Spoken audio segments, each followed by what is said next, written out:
Welcome to another episode of the Monday Meetup, Season 5, Episode 9. We are off international. We're off to the UK to meet a father and son. These folks I've known for a while.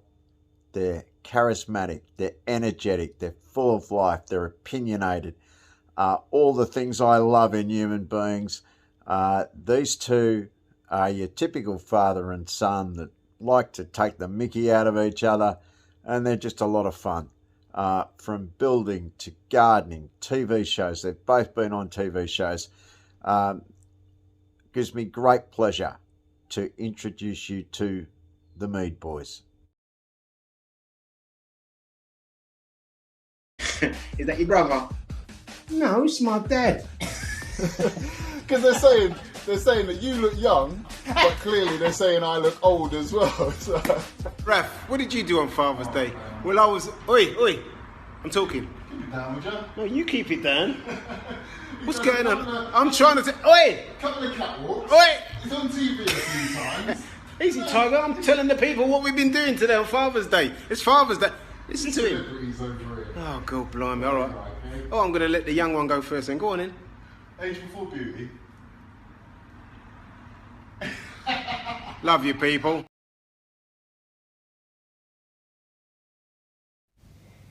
My manor is East London, Essex. I'm an Essex boy now, although I grew up in Hackney, which is also East London. But Hackney's more reputable. I won't say reputable at what, but it's more of a reputable area. I'm just north of London. I'm in Hertfordshire. It's nice and leafy, so I like it. Live in a garden city. So not too far from my dad. I'm about half hour away, 40 minutes, something like that. Yeah.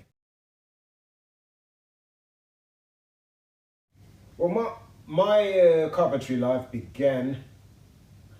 I've always had my hands in timber, always, since as far back as I remember, since even being a kid. We used to make, I've told this story so many times, we used to make go-karts, and we used to race from where I lived in Hackney. In them days, there was no motorway. The motorway was still being built. That's how long ago we're talking. But we'd race from our manor, Church Crescent. Anyone from Church Crescent? Blessings. We'd race from Church Crescent up to Hackney Wick and back. So we made some go-karts, and because I was into the carpentry stuff, I didn't just want a go-kart with wheels on and you steer with your feet. No, mine had to be a bit more plush, with the old fruit basket. So, yeah, so I've always been involved in carpentry. And my formal training was that I've done my City and Guilds, my Institute of Carpenters, and I have got a degree because I wanted to go into schools and teach carpentry, but it never materialised for various reasons. I'm still involved in carpentry to this day. So from day one to now, present. I learned everything that I know from my old man, on-site training. I started off as a labourer. My dad's a labourer. £10 a day I used to get paid. I was 11 years old. I used to just stand there passing stuff, shifting stuff. And yeah, I learned everything I know on site, on the job. £10 was big money them days. It was. Like, when you're 11 years old and you're earning £10 a day, I mean, come on, man, it's not bad. And that's not every day, obviously. I did go to school, but first thing I ever helped my dad with was his loft conversion of his house and my stepmom. Converted the loft basically, simple as that. And yeah, £10 a day, passing screws, past this, past that, and then here I am today.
Well, since I was 11. We've been working together since I was 11. Yeah. a long time, on and off. Yeah, it's not like we work together every day, but we're involved in each other's lives. And most of our work we're usually involved with each other. If I've got a job going on, if my dad's not helping me with it, he'll be on the end of the phone helping me. I'll be calling for advice, or how do I do this, or something like that. Or we'll actually be on the same job. What he said. For me, there's no separation between family and work life. It's all one, because this don't feel like work for me, because I love it. If I was rich, if I was loaded, I never had no dependents, no responsibilities, I would do what I do for free for those who are less fortunate than myself. So it doesn't feel like work. I love what I do. When I was younger, I used to find it hard to separate. Like your dad being your boss when you're young, it can be difficult. But I was a bit hard-headed when I was young as well. But so as you get older, you know what I mean, mature, appreciate what you're learning and understand what you're there for. And then it's no problem at all, man. I love working with my old man. It's good laugh. When he was a little boy, he was an absolute little monster. I wanted to push him back where he came from. Today, love him like cooked food.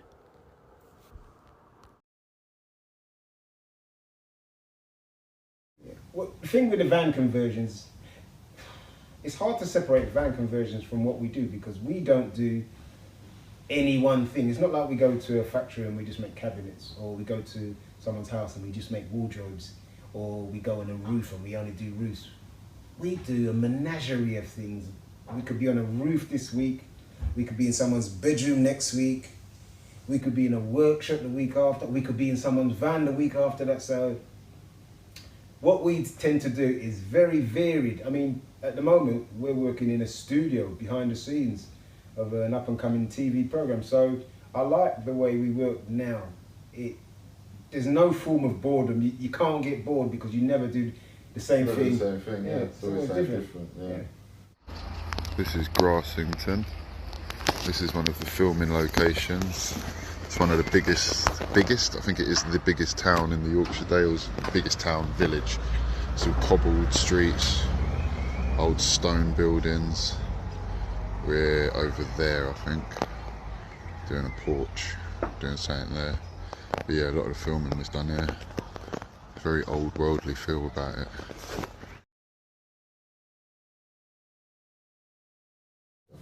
Yeah. For me, there are two jobs that I've done that I'm proud of. One I did with my son, and one I did in my workshop. The one I did with my son was a job we did in Scotland. You could tell him about that. We did a job in Scotland. It was fantastic. Built a cabin in the woods. We say in the woods. It was on someone's Don't property. forget the snow.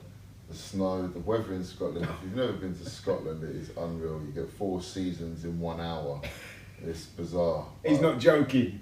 It was stunning. We was up there for, I think it was 3 weeks. Through a friend. Longer than 3 weeks. Was it? Yeah. I think it was 3 weeks, and then we came back, had a little break for a week, then we went back again. Yeah. But it was through someone my dad knew, through some of his TV work program that he was on TV.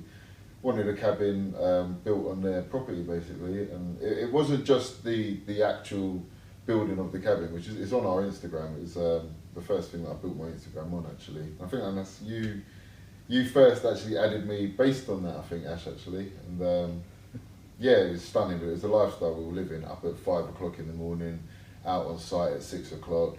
There's deers and up on the mountain just behind you, and there's a river running there, and it's eagles flying overhead. Chickens. It was the chickens coming and getting involved in the build. It was stunning. It was a good laugh. It was like a working holiday, and the end result was amazing. Yeah. You guys stay there if you want. Yeah, definitely. The second job that I did that I'm proud of, because it was a window. It was over 6 foot tall. I made it in my workshop. And my workshop's not really designed for something so big, but as my granny always says to me, there's no such thing as can't, so you have to find a way. This window was 6.5 foot tall and 4.5 foot wide. No, it was wider than 4.5 foot. But anyway, it was a massive window, and it was like 10 inches deep, and it had 3 casements, and it was arched on the top, and I made it all out of hardwood, and It was absolutely fantastic because at the start of it, I was like, how am I going to do this? So I went to bed thinking, oh my God, I'll give myself a headache here. But when it was completed, I just stood back and I looked at it and I thought, yeah. So those are the two things for me. All you mans out there with side chicks, hear this. Camilla Parker Bowles has told and has shown that if you hang in there long enough, even though you're a side chick, you can get what you want. Camilla Parker Bowles is tomorrow going to be queen. Every side chick in the world now is full of hope and aspirations for better and bigger things. So all you mans out there with side chick, you best mind now, you know. Side chicks are taking over. Taking the piss out of each other. We don't really take the mick out of each other, apart from little banter jokes. But it would have to be in the moment, so I can't think of a particular occasion. We take the piss out of, well, not necessarily take the piss, but a bit of banter with other people more. Yeah. People's silly things people say on site or wherever you are. Like people ask, I won't say no names. Or things they do. Or things they do. Why are you doing it like that? Tools they choose to use and just When you saw, people. yeah. It's entertaining sometimes watching people. That's all I'll say. Who's this geezer? Wait, he did. Oh. Skinny thoughts. It's your turn today, eh? You have to hold your breath when you work down here. No, you have to, I don't. It hurts. Where's it hurt? Right here. Just there? Just here. Right here it hurts. I'll leave you to it because you seem like you're busy. Struggling. Ta-da.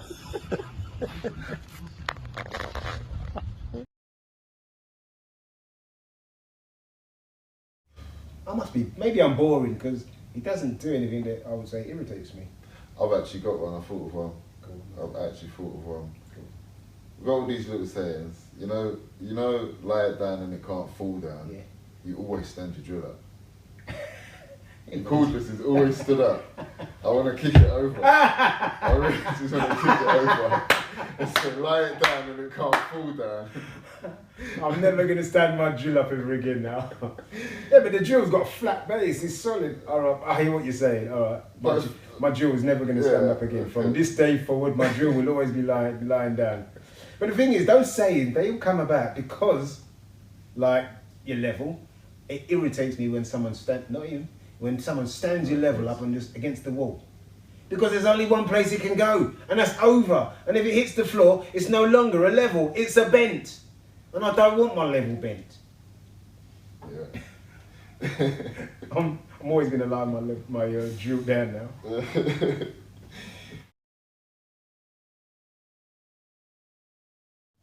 With tight sights, we've made the error of making something in the workshop. We made a wardrobe to go in an upstairs area. Not quite the loft, but the next one up, the one below. However, we made the wardrobe not accounting for the turn in the stairs on the underside where they'd plastered. So when we took it to the house, we couldn't get it in. So was it tight? Oh. It was so tight we had to take the wardrobe back to the workshop, literally smash it up and turn it into a flat pack and bring it back and assemble it in the property. So that is something I am always aware of now. Other than that, everything we do is custom made for all situations since that incident, because I've learned from that. Never going to get caught with that again. Yeah, no. I suppose it's good to have the workshop then, isn't it? Because then you've got the ability to do that. Like, go back into a flat pack and blah, blah, blah. Yeah. Right, I've been a carpenter, or in the carpentry world, for nearly 50 years now. I've been a carpenter for 40 of those years. And in that time, I have seen so many changes, so many different types of tools. When I first started, what you carried on site when you went to work, you would have, we used to carry green canvas bags, a level and a saw. Yeah, I can't remember the name of the saws. The wooden handle is carved, shaped around your hand, and you had to sharpen it. Yeah. Oh, anyway, that was what you had, and then cordless drills came in. So now you've got your green bag, your level, your saw, and a cordless box. And then slowly all the tools started changing, and you've gone from, you had to have your extension leads to power anything that was on site. Everything was 110 in them days. Now, everything's battery. I've actually been on sites now where I'm working with people who have never used a handsaw. Did you hear what I said?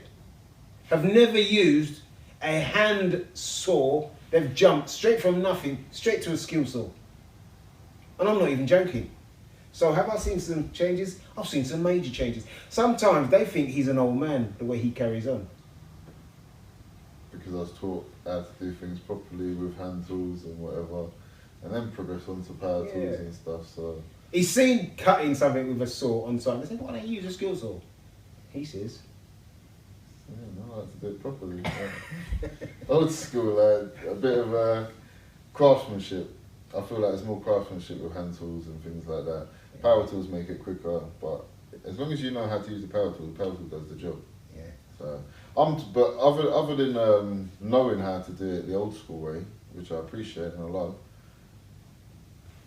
I'm too young to have seen too many changes. I'll just leave it like that. Yeah. But they're coming, because the tools have changed in your time as well. I mean, look at everything we carry. Yeah, more powerful. Oh yeah, they're more powerful. They last longer on the batteries, and there's more stuff that you can have on batteries now. Yeah, I mean, even a table saw. Yeah, that's true. No, that's true. Yeah, Isn't it? Because back in the day, it was just an Elu flip saw. That was, if you had an Elu flip saw back in the day, you were the boy. Now you can get these little DeWalt table saws. Makita got their own one, but if you're gonna get one, get a DeWalt. Not advertising, but you've got to go with the best one, and that's the best one, I'd say. Right, it's time to attack this window. He's attacking the window. I'm going to attack the window. I'm attacking the ceiling. He's going to attack the ceiling, I'm going to attack the window. I'm painting dirty white. Dirty white, I'm doing lemon tree. It's actually called dirty white. That was good. No, I'm lying. I fell for that.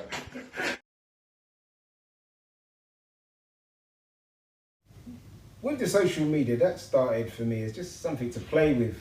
However, since starting, my style of social media has changed, because I now do it for educational purposes to benefit people watching. You know, so we show hints and tips, little easy ways to do. And not only that, it is now somewhere to advertise, because I've actually had work from social media, although that wasn't the intention. My intention was just to pass on a bit of information. Yeah, you could do it like this. If you do this, you can do this. That was my whole purpose. So yeah, that's why I started doing social media. Having a son like you, boy. I'm only joking. I think the best piece of advice I was given was actually from Brian's mum. When I stopped overthinking things, I started to be able to enjoy the little moments. You read books, and that all goes out the window, and you just decide, okay, well, instinct, not intellect. Just go with your gut.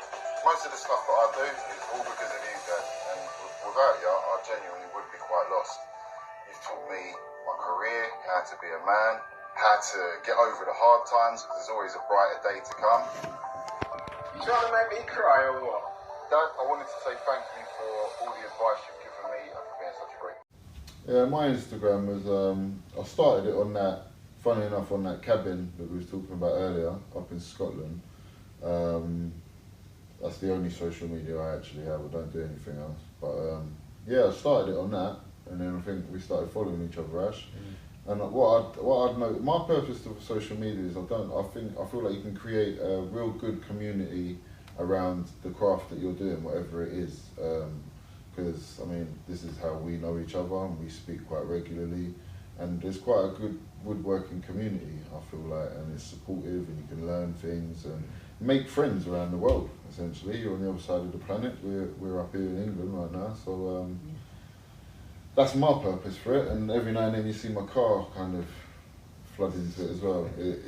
It was mainly woodwork, and then it became a bit more, you know, just about me and what I do, which should be all wood, some movie work, a bit of my car, and you might see a bit of work around the house, and that's it. A bit of gardening as well. I got into the gardening, didn't I? Yeah, you're in the gardening world now.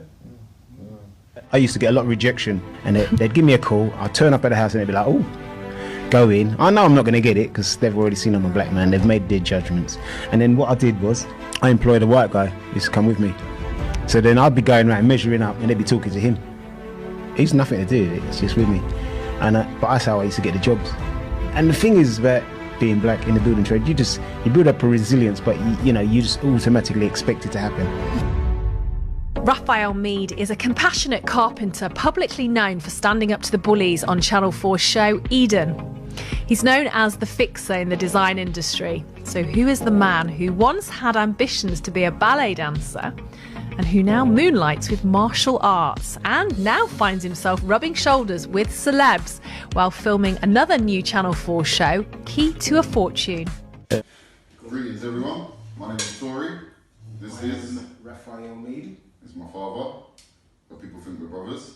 I'm the better looking one. That's actually an insult for me. It's the same, he looks young, but I look old. You can't, like, you know what I mean? What's that about? Anyway, Dad, what do you like cooking? I like 20-minute dishes, anything to do with rice, cook up rice, anything that's in there, I'm happy. I'm the egg man. Anything with eggs, pancakes, that's my speciality. But today I'm going to make a recipe I stole from my little sister. I pretend it's mine so it gets me some loving. Well, we're going to have more cook up rice today, so I reckon we should get it on the old boil. What do you reckon? Yeah, let's get it going. We've got no kitchen. What you going to do that for? Working together, I think, I see me and my dad always working together or in the same sort of projects or in the same sort of area or whatever, as long as my dad chooses to work, really. Because I'm never going to stop. When you stop, that's when you die. You do, your spirit dies and then the body follows. So I'll say it's not work. Not if you enjoy it, not if you love it. So this for me is not work. Yeah. I love doing this. Do what you love and you'll never work a day in your life. There you go. I feel like we're up now. I've been away. I've got a 9-month-old baby. So, but right now I've been away for like a week. And I was away the week before that, and I'm going to be away next week, and then the week after that. But I see this as, I'm only a few hundred miles away, but I see this as like a working holiday. Because I genuinely enjoy what I do and I feel like I'm on holiday, and sometimes I can't believe what we get paid to do just because I love it so much. It's fun. It's a craft, it's a hobby. 100%. So yeah, as long as my dad always wants to work, we'll probably always be working together. And I'll always want to work. First you start with the dirty work, build a foundation. Add some style, then order your materials. Oi! Oi! We did. Mini house. This is where we are.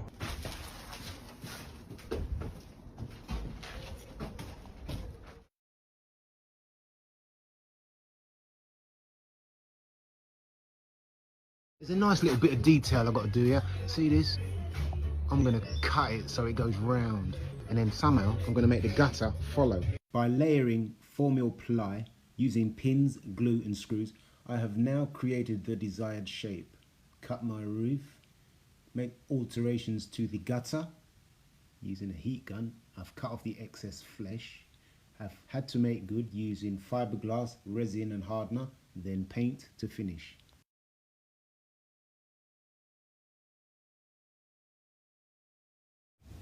I got into the TV world through my dad, essentially. Well, it started off with...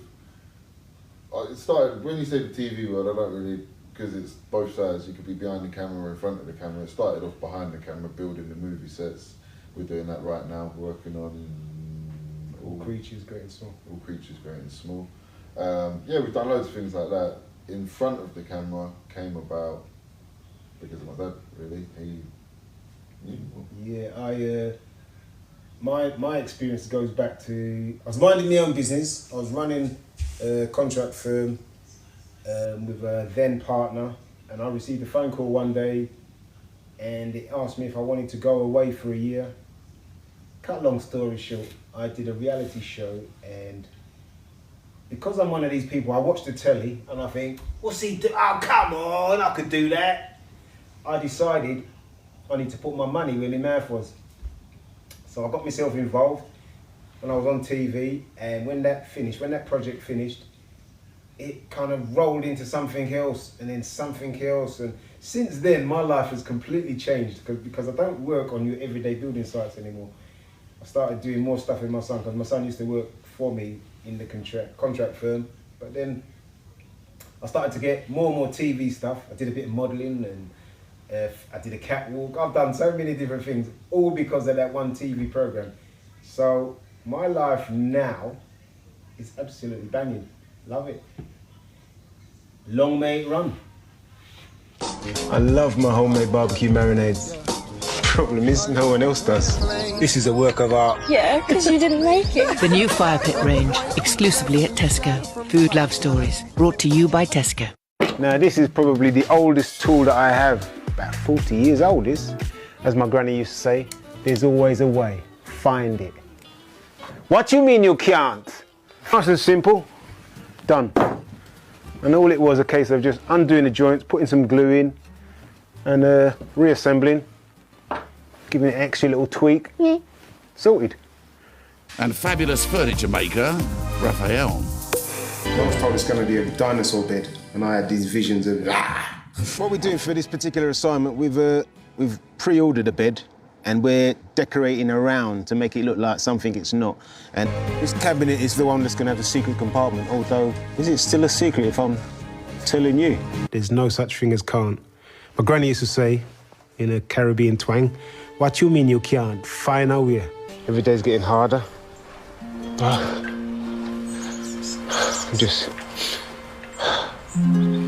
physically busted. Brought me to tears. I was blinking the tears.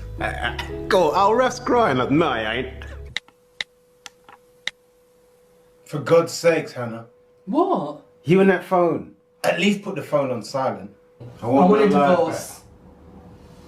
What did you say? After all of this time? You want a divorce? A divorce? Hold on. Is there someone else? So when I tell you I'm staying out in the middle of nowhere, I'm not joking. I'm working on this job here in Harrogate, and we're staying on a farm for the next month. Here's the farm. Here's our little cushy pad. 3 of us are staying in there. We've got 2 pads to stay in. And look at who my neighbours are. Can you see all them cows? Can you see the cows?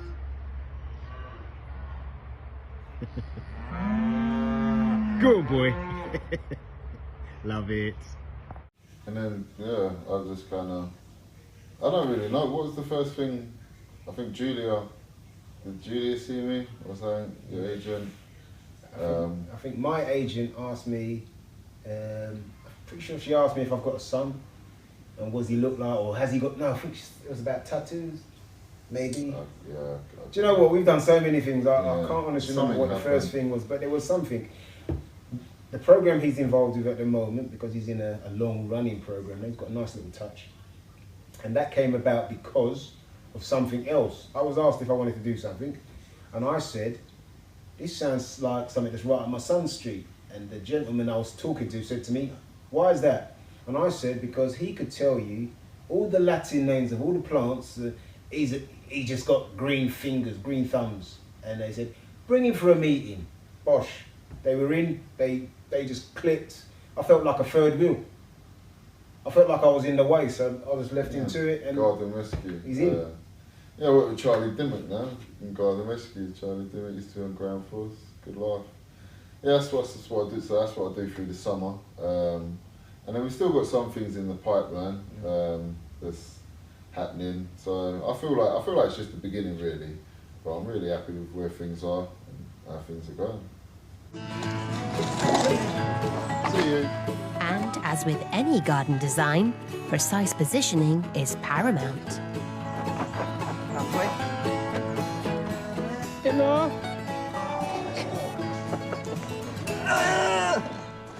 Less of a car park now, isn't it? We've got some table and chairs. So have you got 4 of those, haven't we? No, just one.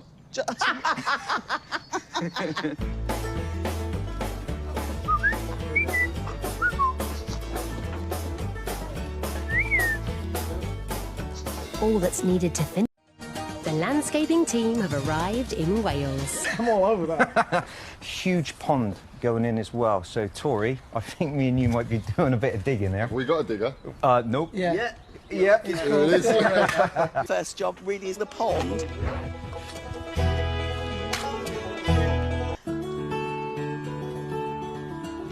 Give it a tip. Whee! Having spent hours digging out the hole, the team are now lining it with sand to create Charlie's next wildlife-friendly feature.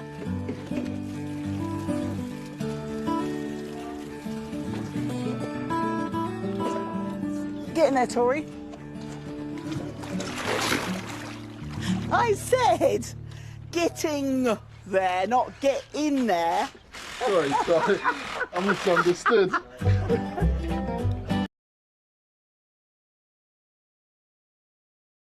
Plans with regards to travel. Do you know what? I'm old now, but I have worked in other countries. I actually worked in a house in France, and it was the fastest I've ever put a roof on, and I did that with a former partner that I used to have back in the day. We worked in a house in, I might be wrong in the way I'm saying it, it's a Marlow in France, and it was a cottage in the middle of nowhere, and when we got there with our luggage and stuff and our tools, walked in, there was no roof. All we could see was the sky. We have never put a roof on so fast because it was cold. But that was one project, and then I've worked in the Caribbean, and I'm prepared to work anywhere. I worked in America, in New York, so I've done some bits here and there. I'd work on the moon if I had the opportunity, I'm telling you. Yeah, I haven't worked abroad. I can't think of anywhere I've worked abroad. Yet. Yeah. If the opportunity came your way, would you? If the world don't end, of course. Is anyone going to be able to travel soon? Like, let's be honest about things.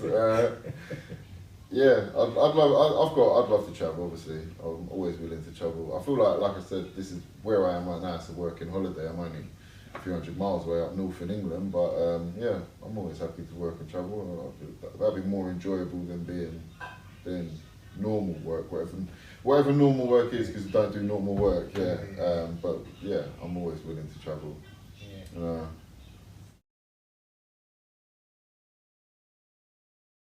New Day blessings, people. More power, baby. More power, baby. More power, baby. Everywhere I go, I see this man. This man is everywhere I go. Oh, go on. What are you saying, Dad? He's joined us on the job up north. More power, baby. I actually stole. When I say stole, repurposed. I didn't steal it. It's from a car program, and it actually means on the car program more engine power. So you know, you want your car to have more power, baby, more BHP, more brake horsepower. I liked it. I repurposed it. It's about energy. It's about, you know, more power, more life, more positivity. So more power, baby. That one's for you, Ash. That's a special one there. Yeah, that's it really. It's a great place to end. So I've had a good old moan this morning about a youngster that's sharing a place with me. Now, it's hard work because he don't clean up after himself. He makes a mess and then he leaves it. Or he'll attend to it in a fashion that suits only him. Oh my God. Now, add to that, he's had a bit of wacky-backy last night. It's the first time he's done it, but even so, I thought I'd teach him a lesson. He's had some wacky-backy. He couldn't wake up this morning, so I left him, because I'm the one who usually brings him to the studio. Now, when he wakes up, he's in for a big surprise when he looks out that front door and sees the van's gone. How he's going to get here, I don't know, nor do I care. You're responsible for your own actions. Sort it out, son. Afternoon blessings, folks. More power, baby. I'm down here in sunny South London with number 1 Meade. We didn't just get here, we have been here since 8 o'clock. Before 8 o'clock actually. Let's carry on doing some fencing and a bit of concrete work before we carry on with this building. I'll catch you up to date with the building She said, come and pick it up. I don't want it. Give me my money back. And we're building it from absolute scratch now. So that's a win-win. Just been waiting for the cold weather to clear up. So I could, this is mad man doing. So I could carry on the concrete, and you can't concrete below 5 degrees because it will crack, and the weather's been horrible. So now the weather's come good. Just done that last bit of concrete in and make good defence. You didn't see it before. We didn't take before and after pictures because we wanted to do an half day, get the job done and go. So that's what it looks like now. Concreting done, and the slab is ready for the building. Oh, one more thing to show you.